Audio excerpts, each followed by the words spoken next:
Assalamualaikum warahmatullahi wabarakatuh. Halo, berjumpa lagi bersama saya Kiswatun Muhayaro di YouTube channel Cakrawala Biologi. Pada video kali ini kita akan omongin atau obrolin tentang dinding sel tumbuhan.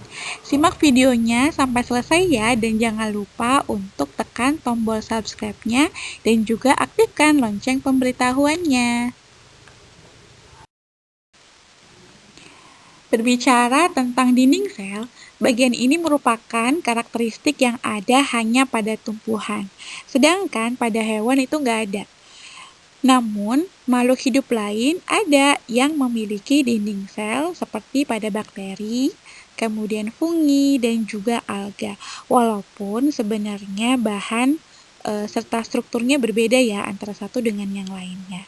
Dinding sel tumbuhan itu berada di luar dari membran plasma. Kemudian, dinding sel tumbuhan itu sifatnya kaku, kemudian keras. Hal tersebut membuat tumbuhan jadi bisa tegak berdiri walaupun tumbuhan tersebut gak punya rangka. Kekakuan dari dinding sel itu diakibatkan karena ya dinding sel itu mengandung yang namanya selulosa. Kemudian selain selulosa ada juga hemiselulosa, pektin, dan juga kitin. Untuk penjelasan masing-masing kandungan dinding sel ini kita akan bahas di slide berikutnya. Kemudian, apa ya kira-kira fungsi dari dinding sel tumbuhan? Oke, kita bahas satu persatu yuk. Yang pertama, fungsi dari dinding sel pada tumbuhan itu yaitu menentukan bentuk, kekuatan, serta dukungan pada tumbuhan. Nah, sebagian besar dinding sel itu terdiri atas selulosa, yaitu bagian dari karbohidrat ya, yang di dalamnya itu mengandung ribuan dari molekul glukosa. Di mana antara molekul glukosa itu diikat dengan yang namanya ikatan hidrogen yang kuat, sehingga menciptakan kekakuan serta tekstur sel yang lebih kokoh. Kondisi tersebut nantinya akan membantu tumbuhan untuk dapat berdiri dengan tegak meskipun tubuhnya itu tidak memiliki kerangka tulang. Oleh karena itulah, maka dinding sel itu sering disebut sebagai kerangkanya dari tumbuhan, serta memiliki tanggung jawab dalam menentukan serta memelihara bentuk sel. Yang kedua, fungsi dari dinding sel itu yaitu melakukan pengontrolan terhadap tekanan turgor. Nah, kalian tahu nggak sih apa itu tekanan turgor? Jadi tekanan turgor ini merupakan tekanan yang mendorong membran sel ya terhadap dinding selnya. Tekanan turgor itu dapat ditentukan dengan adanya kuantitas air yang ada pada vakuola yang sesuai dengan tekanan osmotiknya. Gaya yang terjadi pada dinding sel itu membuat menjadi tidak fleksibel dan gaya tersebut akan disalurkan kembali ke sel. Kondisi tersebutlah yang menyebabkan tumbuhan menjadi kaku serta dapat berdiri tegak.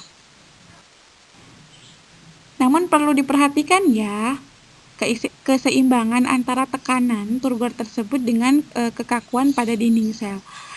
Jika terdapat tekanan yang berlebihan, hal tersebut menyebabkan sel itu menjadi pecah, sedangkan apabila tekanan yang dihasilkan sangat kurang, hal tersebut akan membuat sel menjadi lembek. Fungsi selanjutnya yaitu yang ketiga sebagai lalu lintas zat-zat penting bagi tumbuhan. Nah, kalian tahu nggak sih bahwa untuk masuk ke sel tumbuhan itu sifatnya si dinding sel ini adalah semi permeabel. Artinya bahwa hanya molekul-molekul tertentu yang boleh masuk. Maka fungsi lain dari dinding sel ini bisa kita katakan bisa membantu dalam pengaturan transport dari membran. Selanjutnya untuk fungsi dinding sel yang keempat yaitu melindungi dari ancaman bahaya. Untuk tumbuhan sendiri itu salah satu cirinya dia tidak bisa bergerak atau berpindah tempat. Jadi ketika terjadi ancaman bahaya gitu ya, maka dia tidak bisa berpindah tempat.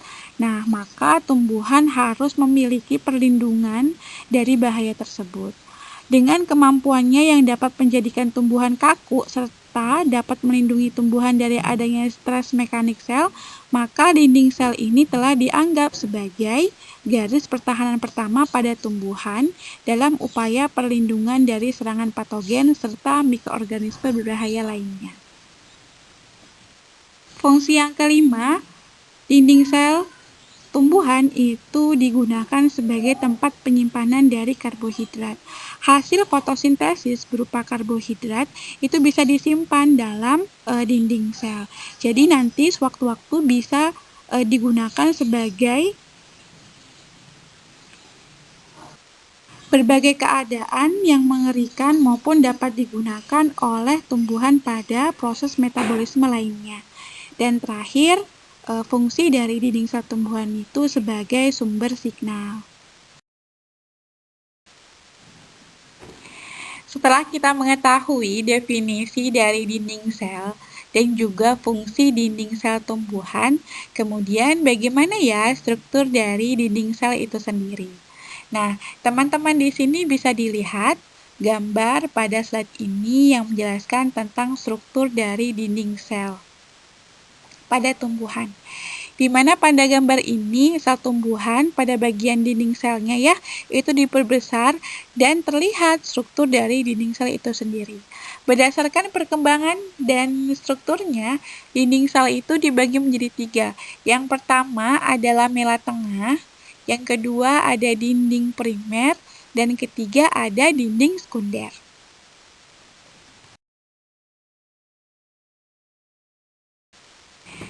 Nah, sekarang kita bahas lebih dalam lagi tentang struktur dinding sel tumbuhan.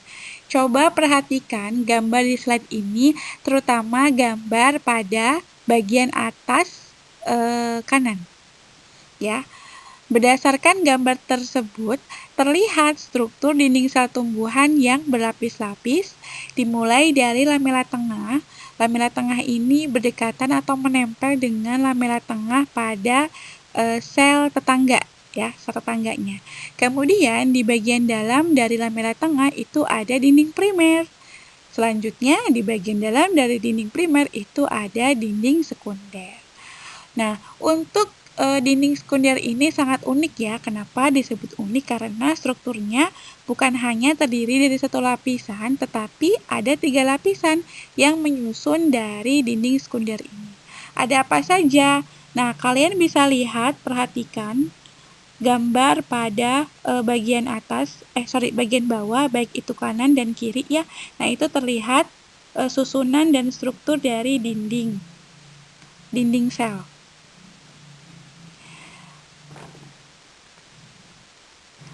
Untuk dinding sekunder itu terdiri dari 3 lapis ya. Yang pertama ada lapisan luar dari dinding sel yang disebut juga sebagai S1, mungkin kepanjangan dari sekunder 1 gitu ya. Kemudian yang kedua itu ada lapisan luar tengah dari dinding sekunder yang disebut sebagai S2, dan terakhir ada lapisan dalam dari dinding sekunder yang disebut juga sebagai S3. Nah, itulah struktur dari dinding sel terutama pada tumbuhan tingkat tinggi.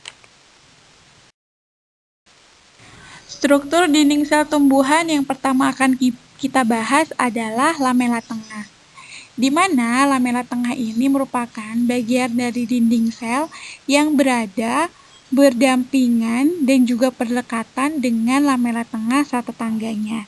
Nah, kalau kalian lihat ya, ilustrasinya dari lamela tengah ada pada gambar kanan atas. Nah, yang warna hijau itu adalah lamela tengah itu berdekatannya dengan lamela sel tetangganya. Kemudian kenapa bisa berdekatan? Karena atau bisa berdampingan ya. Jadi lamela tengah itu tersusun atas pektin. Pektin ini berfungsi untuk mempererat atau perekat dengan sel yang berdekatannya. Sehingga bisa dikatakan ya lamela tengah itu bisa berdampingan dan berdekatan dengan lamela sel tetangganya. Kemudian, ketika terjadi pertumbuhan dinding sel, maka lamela tengah lah yang merupakan bagian pertama yang akan dibentuk. Itulah seputar lamela tengah. Struktur sel dinding tumbuhan selanjutnya yaitu dinding primer, di mana dinding primer ini merupakan bagian dari dinding sel tumbuhan yang berada di sebelah dalam dari lamela tengah. Ya, ilustrasinya kalian bisa lihat di gambar pada kanan atas ya, yang warna kuning itu adalah dinding primer ya. Kemudian dinding primer ini tersusun atas selulosa, hemiselulosa, dan juga pektin. Untuk ilustrasinya bisa dilihat pada gambar kanan bawah ya. Struktur dinding sel tumbuhan terakhir yang akan kita bahas yaitu dinding sekunder, di mana bagian dinding sekunder ini yaitu berada pada sebelah dalam dari dinding primer. Untuk ilustrasinya kalian bisa lihat ya pada gambar kanan atas, di mana dinding sekunder itu lebih tebal dibandingkan dengan lamela tengah dan juga dinding primer. Lapisannya mengandung selulosa, kemudian protein, lignin. Untuk ilustrasinya bisa dilihat pada gambar kanan bawah. Kemudian dinding sekunder ini unik dibandingkan dengan struktur yang lainnya. Kenapa? Karena dinding sekunder ini merupakan bagian dinding sel tumbuhan yang paling tebal. Hal tersebut dikarenakan bisa dilihat dari struktur anatominya, di mana bagian ini memiliki banyak lapisan ya, yang terdiri dari 3 lapisan. Sekali lagi saya jelaskan bahwa dinding sekunder ini memiliki 3 lapisan, sehingga lebih tebal dibandingkan dengan lamela tengah maupun dinding primer. Kira-kira mengapa ya lapisan dinding sekunder ini terdiri dari 3 lapisan? Ternyata pembagian 3 lapis pada dinding sekunder itu berdasarkan dari letak mikrofibrilnya. Mikrofibrilnya itu kan berbentuk helik ya. Helik itu maksudnya seperti melilit gitu ya, spiral. Nah, ternyata pembagian ini berdasarkan dari letak mikrofibrilnya. Oke, kita bahas satu persatu. Yang pertama, ada lapisan luar dari dinding sekunder yang disebut juga sebagai S1.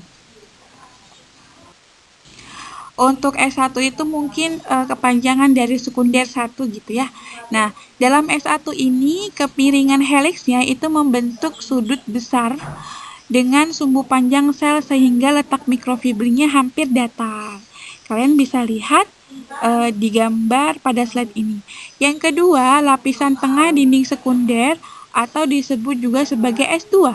S2 ini kemiringan heliksnya membentuk sudut lebih besar dibandingkan dengan panjang selnya. Yang terakhir, ada lapisan dalam dinding sekunder atau disebut juga S3. Nah, S3 ini mikrofibrilnya tersusun seperti S1, tapi sudutnya lebih besar dengan sumbu panjang selnya. Inilah ilustrasi dari struktur dinding sel, di mana yang sudah kita ketahui bahwa dinding sel itu disusun oleh selulosa. Pada gambar A, ini merupakan ilustrasi dari dinding sel tumbuhan jika dipotong secara melintang ya. Akan terlihat sejumlah berkas dari selulosa. Kemudian kalau kita berbesar lagi pada gambar B, maka akan terlihat potongan melintang dari dinding sel primer maupun sekunder. Mungkin untuk bagian ini kalian sudah paham ya, karena sudah dijelaskan di slide sebelumnya. Selanjutnya, untuk gambar B, apabila kita perbesar ya, pertama pada bagian dinding sekundernya, maka akan terlihat bahwa selulosa itu terdiri dari makrofibril dan juga ruang antar makrofibril. Selanjutnya pada gambar B, jika kita berbesar lagi untuk makrofibrilnya akan tersusun atas mikrofibril dan mikrofibril tersebut nantinya disusun oleh misel. Jadi susunan selulosa ini mirip dengan kabel listrik ya, yang disusun atas lembaga-lembaga yang lebih kecil.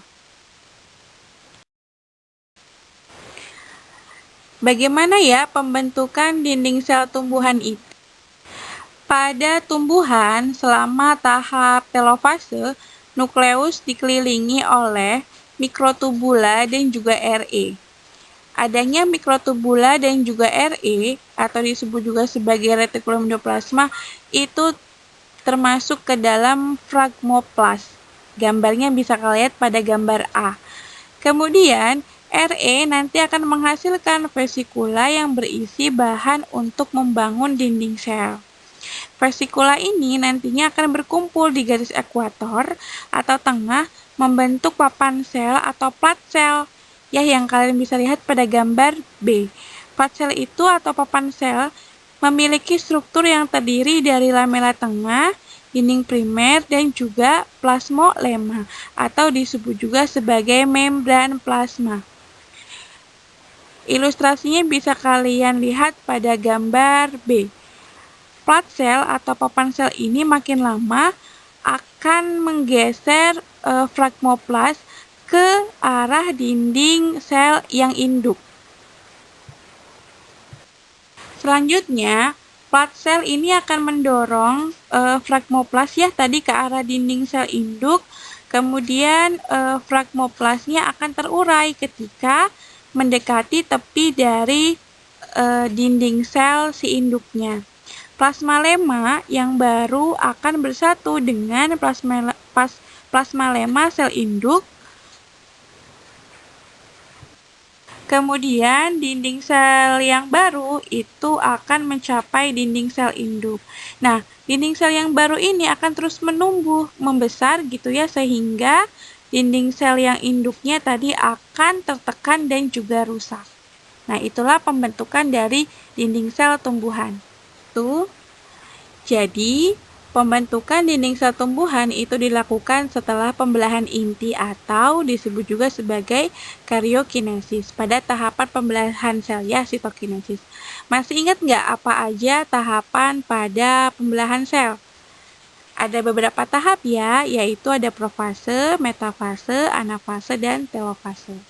Nah, telofase di sinilah terjadi pembentukan dinding sel, di mana pada telofase nukleus itu kan sudah dibagi menjadi dua ya, yang berada pada masing-masing kutub.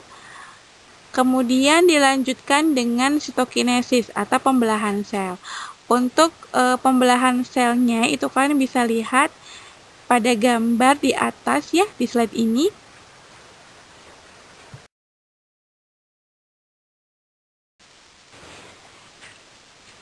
Dan ini merupakan uraian tentang pembentukan dinding sel pada tumbuhan.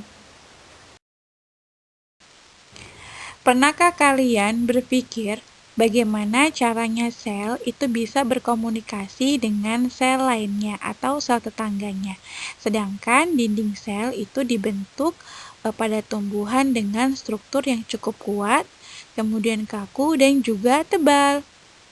Nah, jadi pada saat pembentukan dinding sel tumbuhan, ada bagian dinding sel tumbuhan yang tidak mengalami penebalan, tetapi malah justru membuat celah yang disebut sebagai noktah. Apa fungsi noktah? Noktah itu digunakan sebagai tempat terhubungnya antara sitoplasma dengan sitoplasma sel di sampingnya. Jadi, kita bisa katakan ya bahwa sel itu bisa berkomunikasi salah satunya melalui noktah. Perlu kalian ketahui, di dalam noktah itu ada yang memiliki plasmodesmata atau ada juga yang tidak memiliki plasmodesmata ya. Apa sih plasmodesmata itu? Jadi plasmodesmata itu merupakan saluran yang menghubungkan antara sel.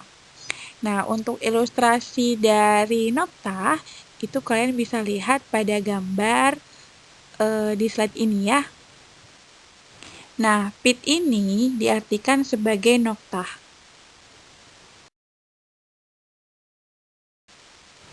Noktah terdiri dari beberapa jenis. Yang pertama ada noktah sederhana, kedua pasangan noktah sederhana, ketiga pasangan noktah terlindung, keempat pasangan noktah setengah terlindung, dan terakhir ada noktah terlindung. Nah, untuk ilustrasi gambarnya kalian bisa lihat di slide ini. Yuk kita bahas satu persatu bagaimana definisi dari masing-masing jenis noktahnya. Yang pertama ada noktah sederhana. Noktah sederhana ini merupakan noktah yang dinding sekundernya berakhir tepat di tepi cekungan yang dibentuk oleh celah noktah. Yang kedua ada pasangan noktah sederhana ya, di mana untuk jenis ini merupakan kombinasi dari dua noktah sederhana. Ada di kanan dan juga di kiri ya. Kemudian yang ketiga, pasangan noktah terlindung itu terdiri dari dua noktah terlindung, di mana pasangan noktah setengah terlindung itu terdiri dari pasangan noktah terlindung dan satu lagi terdiri dari noktah sederhana. Terakhir ada noktah terlindung, yaitu pada gambar 5 dan 6, di mana noktah terlindung itu merupakan dinding sekunder dapat melebihi celah noktah sehingga ada bagian celah yang terlindung. Itulah disebut sebagai noktah terlindung.